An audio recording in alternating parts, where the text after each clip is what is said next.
በዓለም ላይ በጣም ብዙ ህዝብ ተጠጋግቶ የሚኖርባት ደሴት በመባል ትታወቃለች። በኮሎምቢያ በካሪቢያን የባህር ዳርቻ ላይ የምትገኝ ሰው ሰራሽ ደሴት ናት። ሳንታ ክሩዝ ዴል ኤሎቴ የእግር ኳስ ሜዳ በሚያክል የደሴቷ ቦታ ላይ 500 ሰዎች በ15 ቤቶች ውስጥ በጣም ተጠጋግተው ይኖራሉ። ምንም አይነት ወራጅ ውሃ፣ የኤሌክትሪክ መስመር፣ መኪና፣ ሞተር ሳይክል እንዲሁም ፖሊስ የሌለበት ሰው ሰራሽ ደሴት ናት። የደሴቲቱ ስፋት ከ150 ዓመት በኋላ ወደ 1 ሄክታር መጠን አድጓል። በዚህ ደሴት 4 ዋና መንገዶች፣ 10 ሰፈሮች፣ 2 የመገበያያ ሱቆች፣ አንድ ከ1 እስከ 10ኛ ክፍል የሚማሩበት ትምህርት ቤት እና 1 ምግብ ቤት አለ። ፓወር ጄኔሬተር እና 2 ሶላር ስቴሽን የኤሌክትሪክ ኃይል ይሰጣሉ።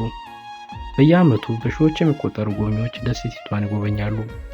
የባህር ዳርቻዎች ወይም ቢቾች በሌሉበት የደሴቶች ነዋሪዎች ጎብኚዎችን ለመሳብ 2 የውሃ ገንዳዎችን በማዘጋጀት ከኤሊዎች ጋር እንዲሁም ከሻርኮች ጋር አብረው ጎብኚዎች እንዲጎበኙ በማድረግ እንዲዝናኑ በማድረግ ተጨማሪ ገቢ ይሰበስባሉ። ቪዲዮ ከተመቻችሁ ላይክ፣ ሼር፣ ሰብስክራይብ በማድረግ ቤተሰብ ይሁኑ።